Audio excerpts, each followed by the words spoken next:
세계 명작 단편 문학선 첫 번째 이야기 크리스마스 선물 오 헨리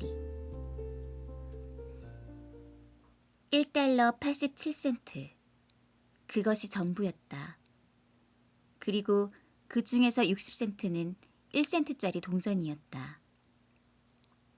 반찬 가게나 채소 가게, 푸주간에서 우격다짐으로 값을 깎아서 한 번에 한 푼, 두 푼씩 모은 것이었다. 그런 야박한 행정이 너무 인색한 것 같아 마음속으로 자책을 느끼면서 남몰래 얼굴을 붉히곤 했다. 델라는 3번이나 돈을 세었다. 1달러 87센트. 이튿날은 크리스마스였다. 초라한 소파에 몸을 던지고 엉엉 우는 수밖에 없었다. 그래서 델라는 울고 있는지도 몰랐다. 울면서도 인생은 어쩜 흐느낌과 훌쩍임과 미소로 되풀이되는 나날이고 그 중에서도 훌쩍임이 많다는 생각을 했다. 이 집 주부가 차차 흐느낌에서 훌쩍임으로 옮아가는 사이에 집 구경이나 해두자. 한 주일에 8달러의 방세를 무는 가구가 딸린 방이었다. 필설로 그릴 수 없다고 하면 다소 과장이 되겠지만 확실히 거짓대가 몰려올까봐 조심해야 할 집이었다. 아래층 현관에는 편지가 들어간 일이 없는 편지함이 있었고 사람 손가락으로는 종을 누른 일이 없는 초인종이 있었다. 또 거기에는 미스터 제임스 딜링검 영이라는 이름이 박힌 명함이 붙어 있었다. 딜링검이라는 이름도 그 주인이 전에 주급 30달러를 받아 잘 살 동안은 팔팔하게 생기가 있었다. 그러나 수입이 20달러로 줄어든 지금은 딜링검이라는 철자 하나하나마다 희미해 보였고 마치 얌전하고 눈에 안 띄는 T자 하나쯤 빠져도 전혀 모르리라는 생각을 심각하게 하고 있을 것 같았다. 그러나 미스터 제임스 딜링검 영이 귀가해서 위층 자기 방으로 올라가면 이미 델라라고 여러분에게 소개한 미시즈 딜링검 영이 짐이라고 불러주고 다정스럽게 안아준다. 이건 퍽 좋은 일이다. 델라는 울음을 그치고 분첩으로 볼을 두드렸다. 그 여자는 창가에 서서 회색 뒷마당, 회색 담장을 타고 걸어가는 회색 고양이를 힘없이 바라보았다. 내일이 크리스마스인데 짐에게 선물 사줄 돈은 1달러 87센트밖에 없었다. 몇 달을 두고 힘자라는 대로 한 푼, 두 푼 아껴 모았는데도 이 모양이었다. 한 주일에 20달러는 금방 없어졌다. 생각보다 지출이 많았다. 지출이란 항상 그런 법이다. 짐에게 선물 사줄 돈이 겨우 1달러 87센트. 사랑하는 짐에게 뭐 그럴듯한 물건을 선물할 계획을 세우면서 얼마나 많은 시간을 행복하게 보냈던가. 훌륭하고 흔치 않은 진짜 물건. 짐이 가지는 명예의 값어치가 그래도 비슷하게는 있어야 하겠기에. 이 창문 사이의 벽에는 거울이 걸려 있었다. 아마 여러분도 주 새 8달러짜리 방에 걸린 거울을 보았을 것이다. 거울에 잇따라 세로의 줄무늬가 생기기 때문에 아주 몸이 가늘고 동작이 민첩한 사람이어야만 이 거울에 자기를 비춰보고 비교적 정확한 모습을 얻어볼 수 있었다. 델라는 몸이 호리호리했으므로 진작에 이 기술을 습득하고 있었다. 갑자기 그 여자는 획 돌아서서 거울 앞에 가섰다. 눈은 찬란하게 빛났으나 20초 이내에 얼굴빛이 창백해졌다. 얼른 머리를 풀어서 길게 늘어뜨렸다. 제임스 딜링검 내외가 크게 자랑으로 삼는 2가지 재산이 있었다. 하나는 짐이 아버지에게 물려받은 것으로 할아버지 때부터 내려온 금식이었으며 다른 하나는 델라의 머리였다. 만약 시바 여왕이 바로 이웃에 살았다 해도 델라가 창밖으로 자기 머리를 말리려고 들이울 때는 여왕의 보석이나 미모도 무색했을 것이며 솔로몬 왕이 금은 보화를 지하실에 산더미만큼 쌓아놓고 산다 해도 짐이 그 앞을 지날 때마다 자기 금시계를 꺼내보았다면 왕은 부러워서 수염을 꼬았을 것이다. 이제 델라의 아름다운 머리는 갈색 폭포수처럼 물결치고 빛나면서 그녀의 몸 위로 늘어졌다. 무릎 밑까지 늘어뜨린 그 머리는 마치 옷을 한 벌 걸친 것 같았다.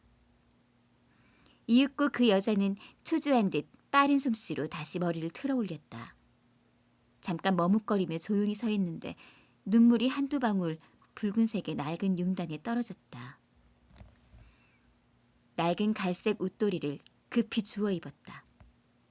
낡은 갈색 모자를 썼다. 치맛바람을 날리며 눈엔 아직도 반짝이는 물방울을 그렁대며 그녀는 문 밖으로 나가서 계단을 내려가 거리로 뛰어나갔다. 그녀가 걸음을 멈춘 곳엔 소프로니 부인 각종 머리 전문이라는 간판이 있었다. 델라는 한층을 뛰어 올라가 숨을 헐떡이며 정신을 가다듬었다. 몸집이 크고 살갗이 너무 희고 태도가 냉정한 마담은 소프로니라는 이름에 어울리지 않았다. 내 머리 사시겠어요? 하고 델라가 물었다. 머리 젓는 게 직업이니까요. 하고 마담이 말했다. 모자를 벗으세요. 머리를 한번 봐야죠. 갈색 폭포수가 물결치며 쏟아졌다. $20예요. 하면서 마담은 익숙한 솜씨로 머리채를 들어보았다. 빨리 주세요. 하고 델라가 말했다. 그 다음 2시간은 장밋빛 날개에 실려 날아갔다. 이따위 낡아빠진 비유는 아무래도 좋다. 그녀는 짐을 위한 선물을 찾으려고 가게를 뒤지며 다녔다. 마침내 그 여자는 선물을 발견했는데 그 선물은 확실히 다른 누구도 아닌 바로 짐을 위해서 만들어진 물건이었다. 어떤 가게에도 그런 물건은 없었다. 가게마다 샅샅이 뒤졌는데도 없었다. 그것은 플래티나로 만든 시계줄인데 좋은 물건이란 의뢰 그렇지만 장식은 간단하고 점잖았다. 값싼 장식으로서가 아니라 질로서 정당하게 진가를 인정할 만한 물건이었다. 그것은 또한 그 시계에 달면 아주 어울릴 만한 물건이었다. 그 물건을 보자마자 그녀는 이것이야말로 짐이 가져야 한다고 생각했다. 그것은 짐과도 비슷했다. 품위와 가치. 그것은 짐에게나 그 시계줄에게나 해당이 되는 표현이었다. 시계줄의 값으로 $21를 치르고 그 여자는 남은 87센트를 가지고 바삐 집으로 돌아왔다. 이 시계줄을 달면 짐도 누구 앞에서든지 당당히 시계를 보려고 해도 좋을 것이다. 짐의 시계는 훌륭한 물건이었지만 줄 대신 낡은 가죽끈을 달고 있었으므로 그는 남몰래 시계를 보곤 했다. 델라는 집에 닫혀 황홀감에서 약간 깨어나 분별과 이성을 되찾았다. 머리 다듬는 집게를 꺼내고 가스에 불을 켜놓고는 애정과 돈을 아끼지 않는 마음이 합쳐서 생긴 폐허를 다듬기 시작했다. 사랑은 언제나 엄청난 일, 보통 사업이 아닌 것이다. 40분 후에 그녀의 머리는 조그맣고 차근차근하게 컬되어 마치 장난꾸러기 학생의 머리처럼 되었다.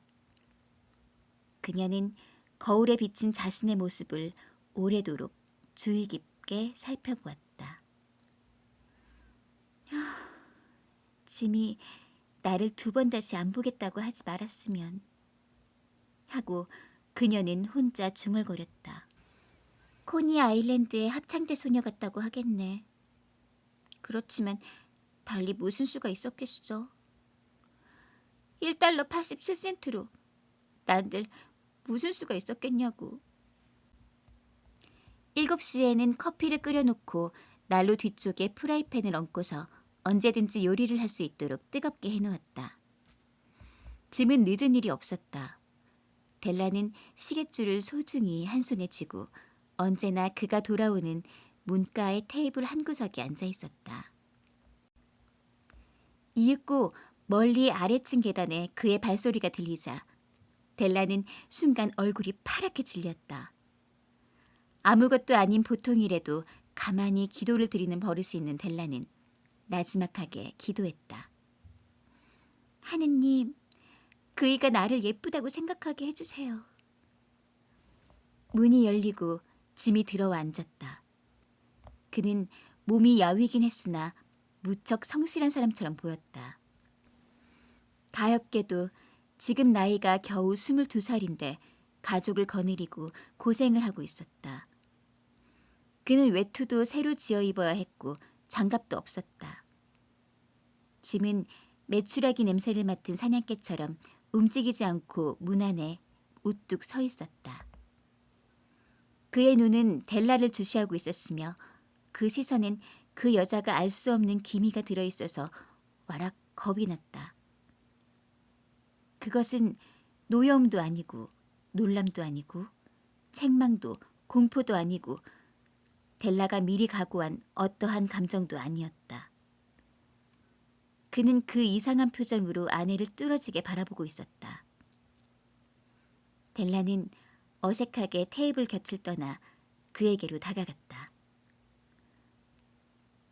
여보, 짐? 하고 그 여자는 말했다. 그런 눈으로 보지 마세요. 나 당신한테 선물을 하지 않고 크리스마스를 넘길 수가 없어서 머리를 잘라 팔았어요. 또 잘할 테니까 괜찮죠? 네? 그러지 않을 수가 없었어요. 내 머리는 빨리 자라요. 짐, 메리 크리스마스라고 해줘요. 그리고 우리 즐거운 기분을 갖도록 해요.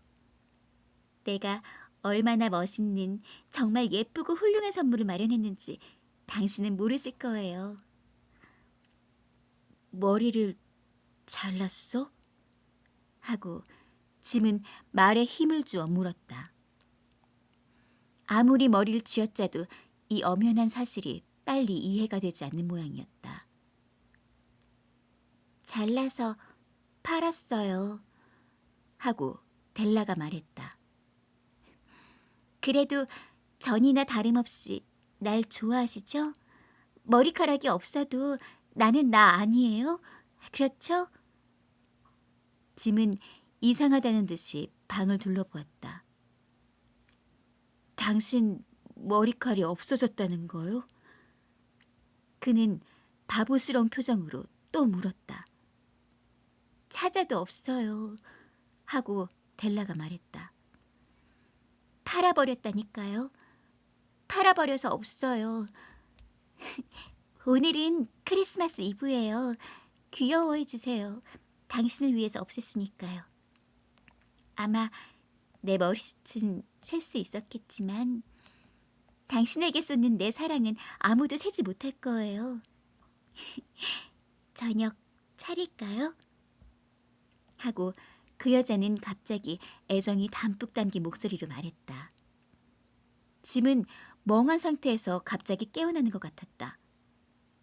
그는 사랑하는 아내 델라를 끌어안았다. 우리는 10초 동안만 이와는 관계없는 다른 면을 신중히 살펴보도록 하자. 한 주일에 8달러거나 1년에 100만 달러거나 다른 것이 뭔가? 수학자나 재담꾼은 오히려 그릇된 해답을 내릴 것이다. 동방 박사는 귀중한 선물을 가지고 왔지만 그건 그들이 모르는 일이었다. 이 애매한 말은 나중에 알게 되리라. 짐은 외투 호주머니에서 종이에 싼 것을 꺼내서 테이블 위에 놓았다. 날 오해하지 마라, 델. 하고 그는 말했다. 당신이 머리를 잘랐거나 면도로 밀었거나 감았거나 당신을 사랑하는 내 마음은 변하지 않을 거야. 하지만 그것을 열어보면 내가 왜 처음에 한동안 넋을 잃었었나 알게 될 거야. 희고 민첩한 손가락이 종이를 풀었다. 그 순간 황홀하고 즐거운 외침이 있었고 다음에는 아 하고 갑작스럽게 여자다운 발작적인 눈물과 흐느낌으로 옮아가서 이 집 주인은 곧 가진 수단을 다해서 아내를 달래야 했다. 빚이 나란히 놓여 있었던 것이다.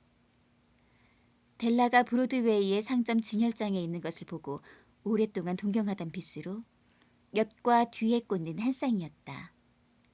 진짜 대모로 만든 아름다운 빗으로 빗등에는 보석이 박혀 있어서 지금은 없지만 아름다운 머리에 꽂으면 매우 알맞을 빛깔이었다. 값비싼 빗이라는 것은 그녀도 알기 때문에 그것을 갖는다는 건 전혀 엄두도 못 내던 장식품이었는데 이제는 그것을 돋보이게 할 머리가 없었다. 그러나 그 여자는 그 물건을 가슴에 끌어안았다. 마침내 몽롱한 눈과 미소가 담긴 얼굴을 들고 말했다. 내 머리는 금방 자라요, 침. 그리고 델라는 꼬리에 불이 붙은 고양이처럼 뛰면서 부르짖었다. 짐은 자기가 받을 아름다운 선물을 아직 보지 못하고 있었다. 그 여자는 손바닥을 벌리고 열렬한 태도로 그것을 남편 앞에 내밀었다. 무딘 귀금속이지만 그 여자의 명랑하고 열렬한 정신의 반사에서 번쩍번쩍 빛나는 것 같았다. 멋있죠, 침? 온 거리를 헤매서 발견한 거예요. 이젠 하루에 100번 시계를 꺼내봐야 할 거예요. 시계 이리 주세요. 잘 어울리나 보고 싶어요.